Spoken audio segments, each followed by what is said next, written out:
Great job, ladies. Thank you. It's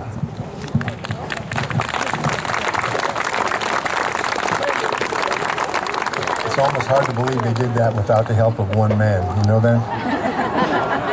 I had to say something. I felt like the Lone Ranger up here. And anyway, great job. At this time, we are going to have some remarks by Mr. Joseph Perez, who is the Wounded Warrior Project. Mr. Perez is a retired Marine Corps. He's a peer mentor and the Wounded Warrior Project coordinator. And Mr. Perez, thank you.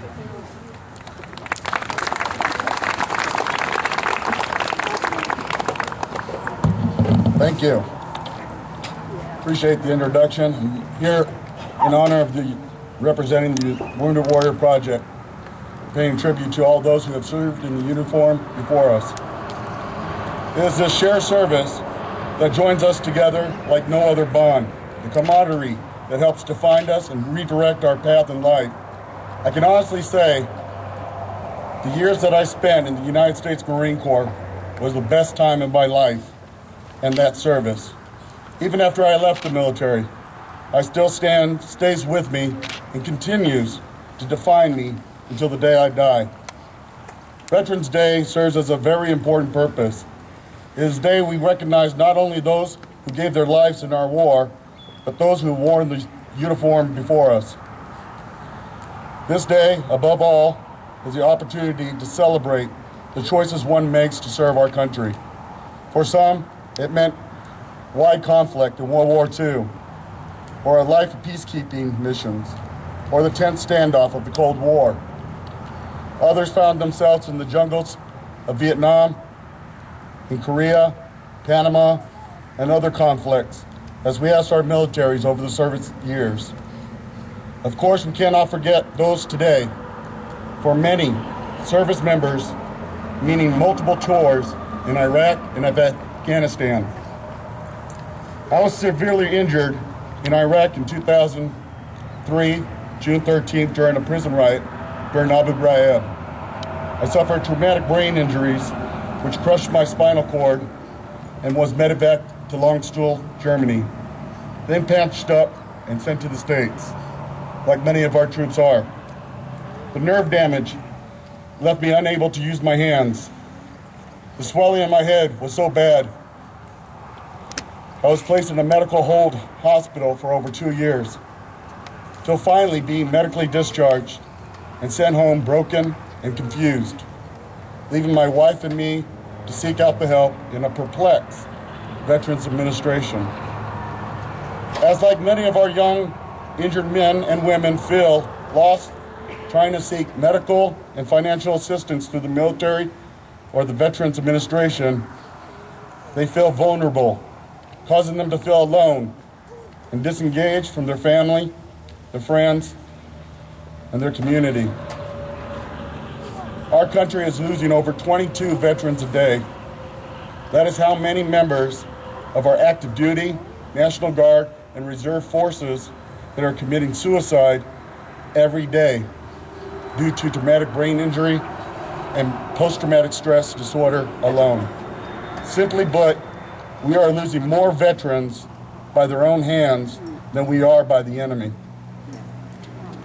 A couple of months ago, with the help of the employees and the families of the Eureka Hotel and Casino, I was able to invite 22 Wounded Warriors to enjoy a day of golf and have a family setting dinner right here in Mesquite.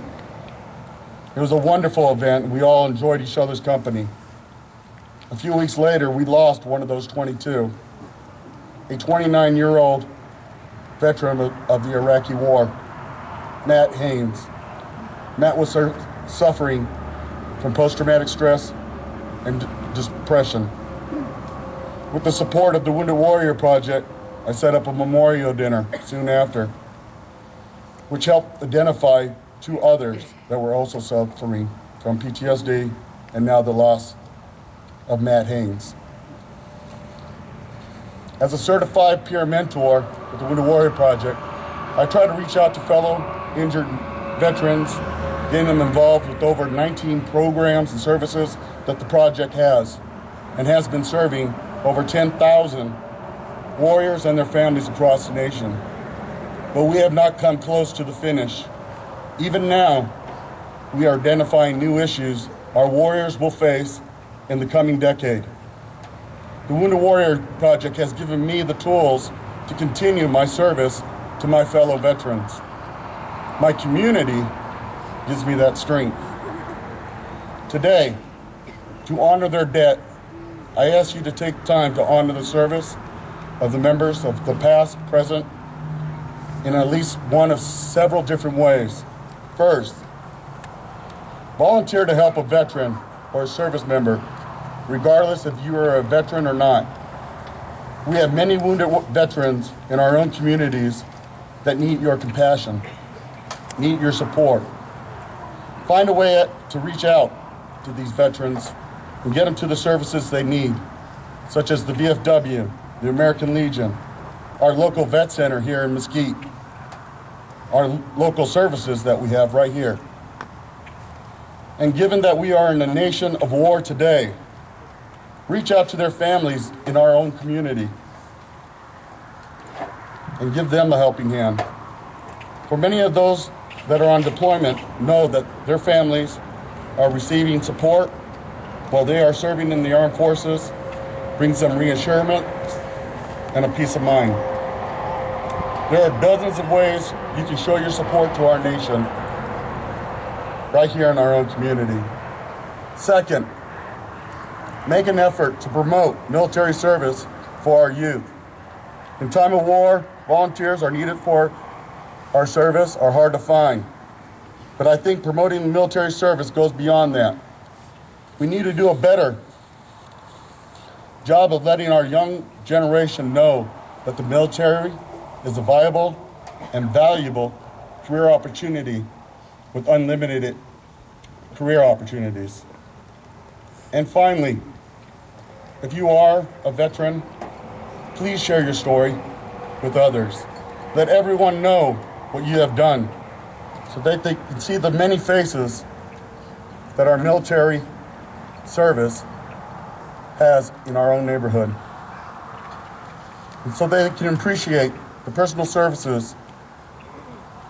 If you are not a veteran, find someone in your life that is, and ask them about their service, or simply say thank you.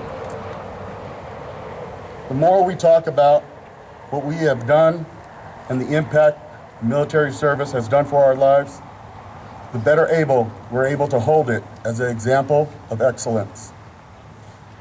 Ladies and gentlemen, let us treat our over 22 million veterans as champions of our country that they are, even when the guns are no longer shooting. Thank you for letting me be here. God bless America, God bless Mesquite, and God bless our veterans.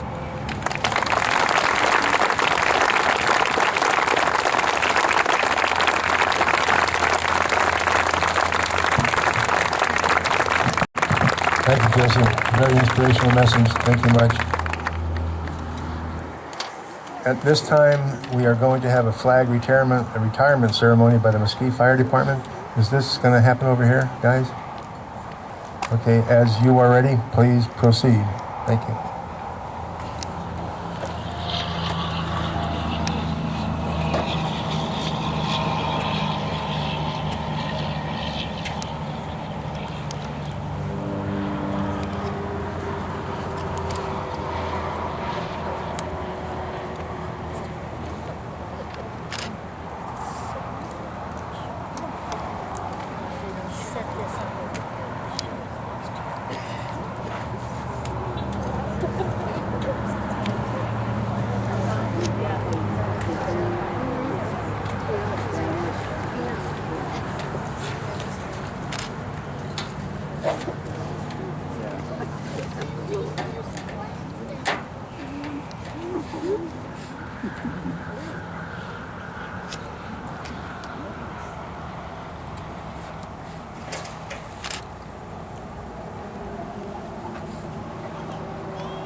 Thank you, fellas. I believe that is the only acceptable and legal way to dispose of an American flag that's accepted today. So thanks for the demonstration, guys. That's pitter-patter. Thank you.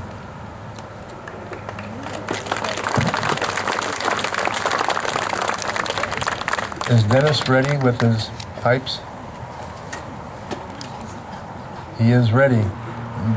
Dennis Hengy is going to play Amazing Grace. Thank you, Dennis.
Thank you, Dennis. Well, in conclusion, we certainly wish to thank everyone for showing, and please subscribe and patronize our sponsors of the event. They're on the back of the program, and the larger contributors are found on the sponsors banner. The First Baptist Church for the use of their sound system, Jennifer and Emily for setting it up and making us all sound better than we normally are. And in conclusion, Dennis, thank you so much. Another fine job. And in conclusion, as I said, Ron Bird will finish us off with taps. Thank you.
Ron, another fine job.